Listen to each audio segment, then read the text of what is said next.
네, 여러분 안녕하십니까. 2023년 9월 18일 코멘트입니다. 주말은 잘 보내셨나요? 리비아의 홍수로 최대 1100명이 사망을 했으며 모로코의 지진으로 인하여 최소 3000명이 사망을 했다고 합니다.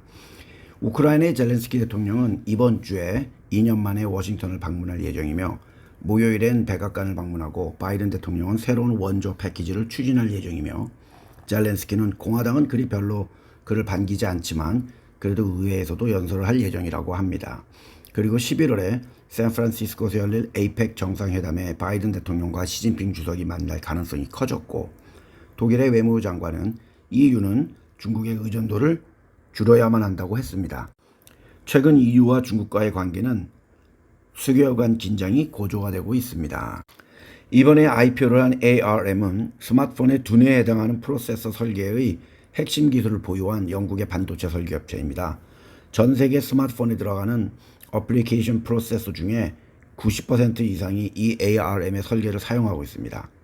단 중국의 의존도가 25% 정도이기에 향후에 리스크가 있기는 합니다. 하지만 주가는 추가로 상승할 가능성이 높습니다. 미국에서 전기차의 보급이 늘어나고 있는 모습입니다. 최근 1년 동안 미국에서의 전기차는 97만 7,445대가 판매가 되었고, 올해 상반기 미국에서 판매된 신차 중에 전기차가 7%가 됩니다. 보통 5%가 넘으면 급속히 늘어난다는 업계의 이야기가 있습니다. 미국의 국세청은 대기업뿐만 아니라 복잡한 구조의 파트너십을 맺고 있는 회사들끼리의 납세 상황을 조사하기 위해서 3,700명의 직원을 고용한다고 합니다. 브라질 정부는 금요일에 전기차 수입에 대한 관세를 점차적으로 3년간에 걸쳐 35% 인상하기로 했습니다. 저가의 중국차의 수입에 대응하는 브라질 전기차 회사의 로비가 성공했다고 보면 되겠습니다.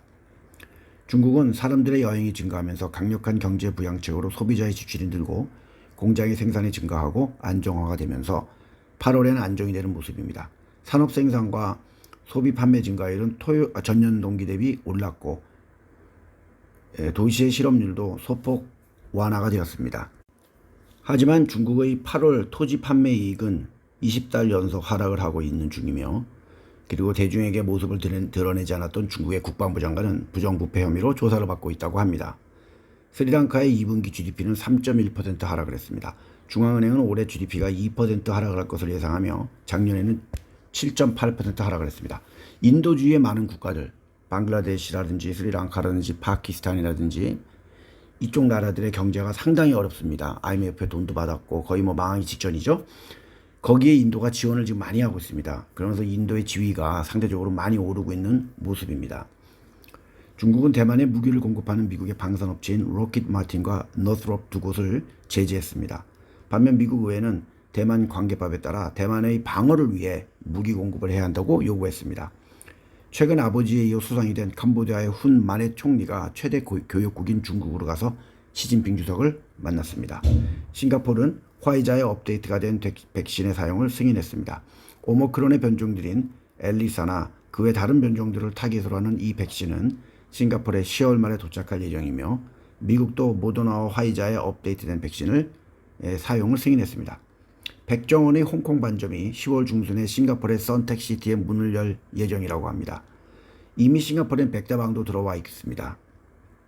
러시아의 중앙은행은 기준금리를 100bp 인상을 해서 13%로 만들었고, 지난달에 긴급회의를 거쳐 중앙은행은 기준금리를 350bp 인상을 해서 12%까지 올렸습니다.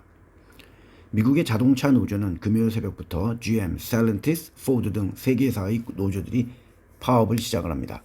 이것은 1935년 노조가 만들어진 이후 88년 만에 처음으로 하는 파업이며, 바이든 대통령은 일한 만큼 적당한 급여를 받아가야 한다며 노조를 옹호했습니다.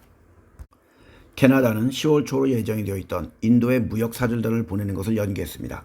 최근 양국 간의 사이가 조금씩 일그러지고 있습니다. 얼마 전 델리에서 있었던 G20 미팅에서 캐나다 총리와 모디 총리와의 논쟁이 발단입니다.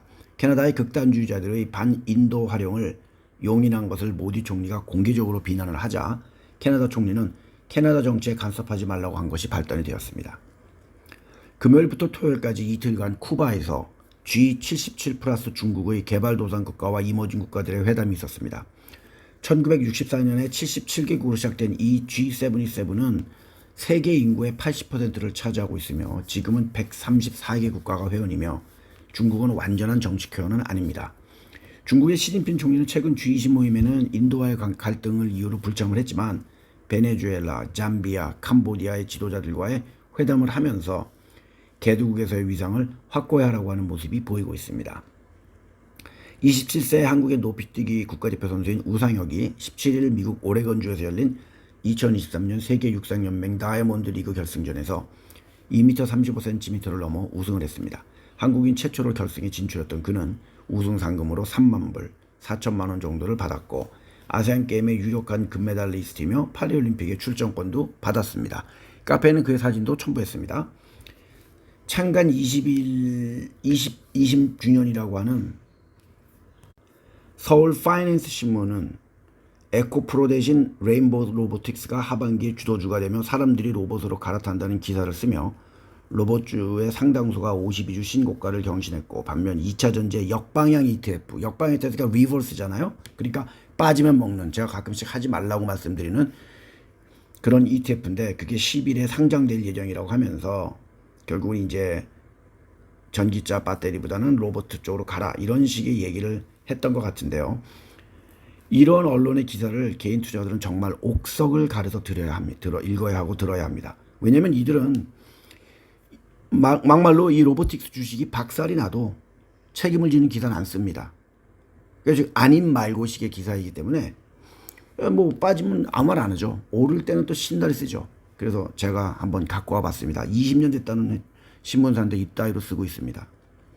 왕년의 황제주, 즉 주가가 100만 원이 넘는 주식들의 그 당시의 주가와 현재가를 비교한 재미난 도표가 나와서 첨부합니다. 삼성전자 같은 경우는 주식 분할을 하면서 보다 많은 사람들에게 주식이 판매가 되었고, 하지만 다른 회사들은 그 후에 영업이 안 좋았거나 또 얼마 전에 제가 유튜브에도 올렸던 인적 분할이 아닌 물적 분할을 했던 LG화학 같은 경우에는 실망 매물들이 들어가면서 2021년 1월에 최고가가 105만 원이었는데 지금은 55만 3천 원으로 47% 주가가 하락을 했습니다. 또한 LG생활건강도 2021년 7월에 178만 4천 원이었는데 지금은 45만 7,500원으로 74%가 하락을 했습니다. 물론 뭐 코로나도 있고 화장품도 안 팔리고 하다 보니까 이렇게 된 거겠죠. 에코프로 또한, 에코프로 보험이 지주사입니다. 제가 지주사 별로 안 좋아하는 이유가 있습니다. 에코프로 또한 올해 7월에 최고가가 153만 9천 원, 100만 원 넘었다고 막 그랬지 않습니까? 현재 90만 4천 원입니다. 41%가 하락을 한 상태입니다. NC소프트는 2021년 2월에 104만 8천 원을 찍었는데 지금 현재가는 25만 5천 원, 25만 500원입니다. 76%가 하락을 했습니다. 이것도 카페에는 도표를 첨부했습니다. 그리고 9월 15일 한국소비자원이 소비자 1,800명을 대상으로 한 한국의 버거 프랜차이즈 매장수 상위 6개 업체 노브랜드 버거, 롯데리아, 맘스터치, 맥도날드, 버거킹, KFC의 소비자 만족도를 조사한 결과 가장 높은 점수를 받은 브랜드는 저도 제일 좋아하는 버거킹이었습니다. 반면 롯데리아가 가장 낮은 점수를 받았습니다. 이것도 도표를 첨부했습니다. 네, 즐거운 월요일 되시길 바라며 신나는 한 주가 되시길 바랍니다. 감사합니다.